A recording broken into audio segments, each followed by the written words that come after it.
झारखंड का आया चौंकाने वाला सर्वे, जिसमें जनता ने कर दिया बड़ा उलटफेर। झारखंड की जनता ने बता दिया कि अब की बार विधानसभा चुनाव में किस गठबंधन या फिर कह सकते हैं कि किस पार्टी को पूर्ण बहुमत मिलता हुआ नजर आ रहा है। यदि साथियों, जैसा कि आप सभी जानते हैं कि झारखंड में विधानसभा की कुल 81 सीटें हैं। अगर हम झारखंड में पूर्ण बहुमत की बात करें तो झारखंड के अंदर पूर्ण बहुमत की सरकार बनाने के लिए 81 सीटों में से 41 सीटों के आंकड़े को पार करना होता है। जो भी पार्टी 41 सीट या फिर कह सकते हैं कि उससे अधिक सीट प्राप्त करती है, वही पार्टी अपनी सरकार बनाएगी, या फिर हम कह सकते हैं कि झारखंड के अंदर अपना मुख्यमंत्री चुन लेगी। नमस्कार, और आप देख रहे हैं टुडे पॉलिटिक्स विचार। साथियों, अगर आपने अभी तक भी हमारे चैनल को सब्सक्राइब नहीं करा तो प्लीज चैनल को सब्सक्राइब कर लें और बेल आइकन को प्रेस अवश्य कर लें, ताकि आने वाली हर ऐसी वीडियो का नोटिफिकेशन आप तक पहुंच सके। और हाँ, अपनी कीमती राय अवश्य दें, क्योंकि ऐसा माना जाता है कि जनता की राय लोकतंत्र को मजबूत बनाने के लिए महत्वपूर्ण होती है, इसलिए अपनी कीमती राय अवश्य दें। चलिए शुरू करते हैं और देखते हैं, लेकिन उससे पहले मैं आपकी जानकारी के लिए बता दूं कि झारखंड में आज ही चुनाव करा लिया जाए तो क्या रहने वाली है झारखंड विधानसभा की सियासी समीकरण, या फिर हम कह सकते हैं कि किस गठबंधन या फिर किस पार्टी की सरकार बनने वाली है।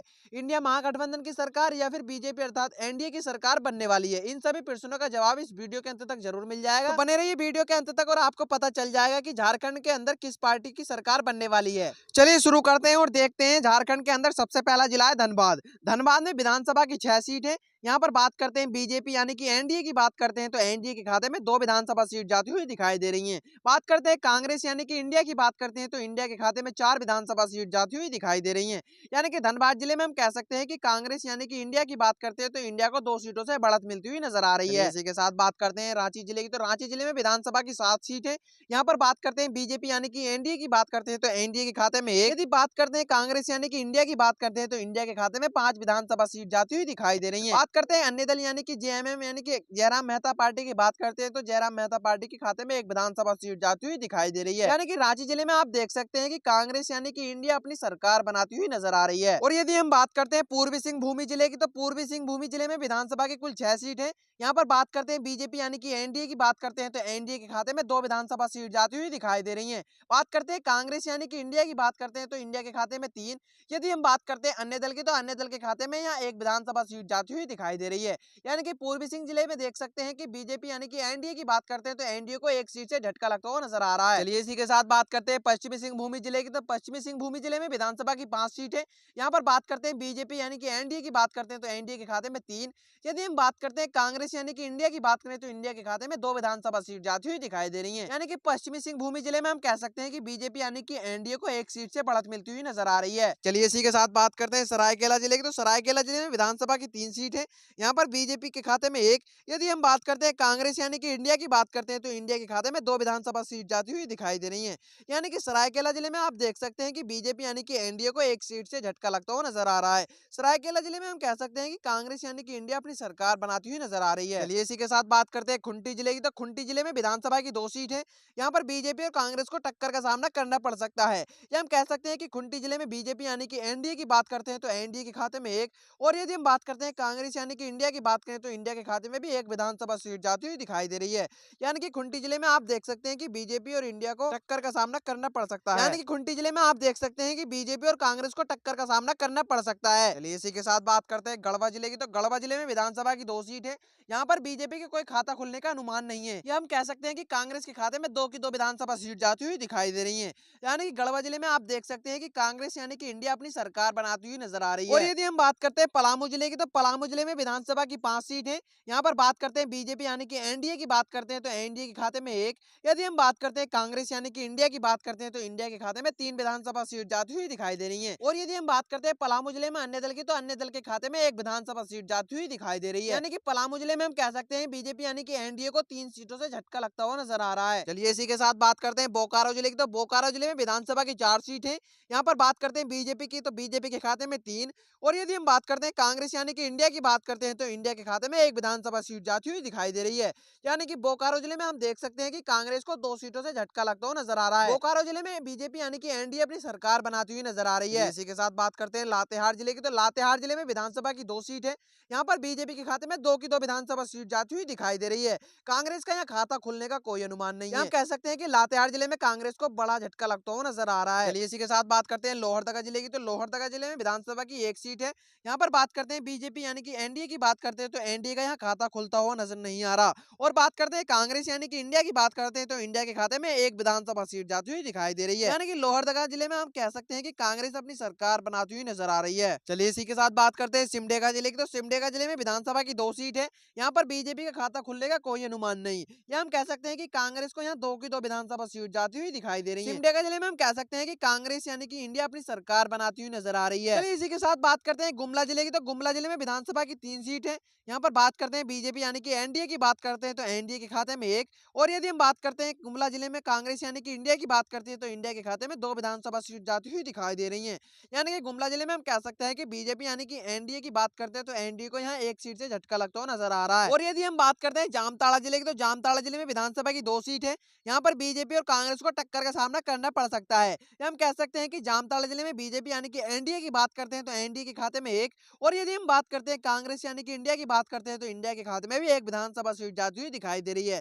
जामताड़ा जिले में हम कह सकते हैं कि बीजेपी और कांग्रेस को यहाँ टक्कर का सामना करना पड़ सकता है। इसी के साथ बात करते हैं दुमका जिले की। तो दुमका जिले में विधानसभा की 4 सीट है। यहाँ पर बात करते हैं बीजेपी यानी कि एनडीए की बात करते हैं तो एनडीए के खाते में 2 विधानसभा सीट जाती हुई दिखाई दे रही है। कांग्रेस की बात करते हैं तो कांग्रेस के खाते में भी 1। यदि हम बात करते हैं दुमका जिले में अन्य दल की। तो अन्य दल के खाते में 1 विधानसभा सीट जाती हुई दिखाई दे रही है। दुमका जिले में हम कह सकते हैं कि कांग्रेस को यहाँ 1 सीट से झटका लगता हुआ नजर आ रहा है। हम कह सकते हैं कि दुमका जिले में बीजेपी यानी कि एनडीए अपनी सरकार बनाती हुई नजर आ रही है। चलिए इसी के साथ बात करते हैं देवघर जिले की। तो देवघर जिले में विधानसभा की 3 सीट है। यहाँ पर बात करते हैं कांग्रेस यानी कि इंडिया की बात करते हैं तो इंडिया के खाते में 2।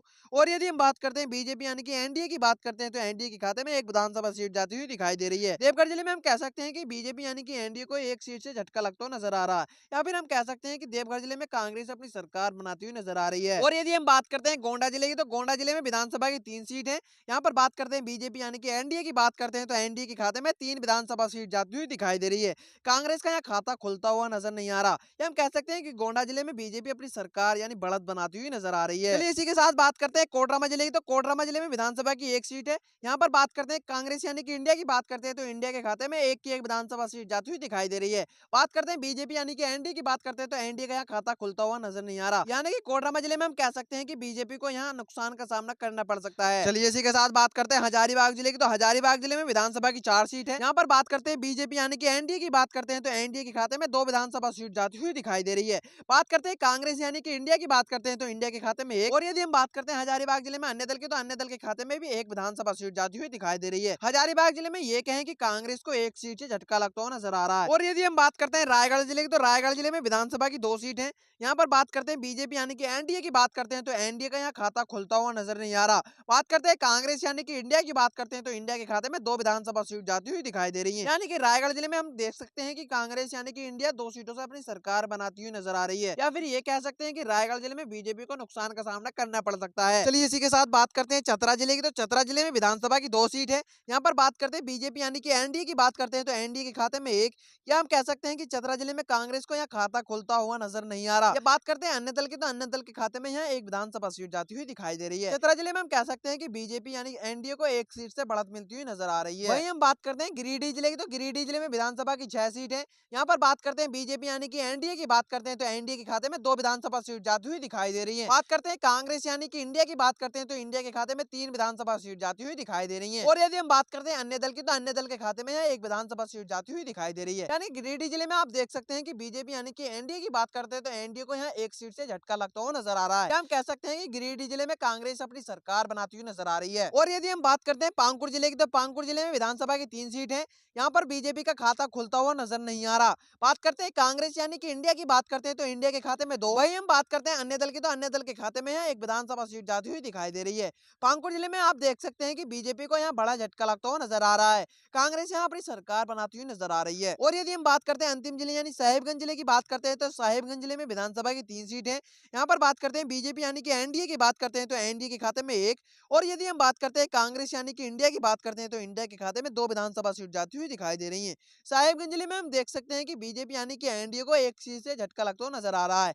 या हम कह सकते हैं कि साहिबगंज जिले में कांग्रेस अपनी सरकार बनाती हुई नजर आ रही है। साथियों जैसा कि आप सभी जानते हैं कि आप सभी ने इस वीडियो के अंदर झारखंड विधानसभा की सभी 81 विधानसभा सीटों का सर्वे देखा। इस सर्वे के अनुसार हम कह सकते हैं कि बीजेपी की बात करते हैं तो बीजेपी के खाते में 30 विधानसभा सीट जाती हुई दिखाई दे रही है। बात करते हैं हम कांग्रेस यानी कि इंडिया की बात करते हैं तो इंडिया के खाते में 42 विधानसभा सीट जाती हुई दिखाई दे रही है। बात करते हैं या अन्य दल यानी यानी जेएमएम यानी जयराम मेहता पार्टी की बात करते हैं तो अन्य दल के खाते में 9 विधानसभा सीट जाती हुई दिखाई दे रही है। यानी कि झारखंड राज्य में अब की बार हम कह सकते हैं कि कांग्रेस एक बार फिर अपनी सरकार बनाती हुई नजर आ रही है। साथियों, अभी तक भी हमारे चैनल को सब्सक्राइब नहीं करा तो प्लीज चैनल को सब्सक्राइब कर लें और बेल आइकन को प्रेस अवश्य कर लें ताकि आने वाली हर वीडियो का नोटिफिकेशन आप तक पहुंच सके। धन्यवाद।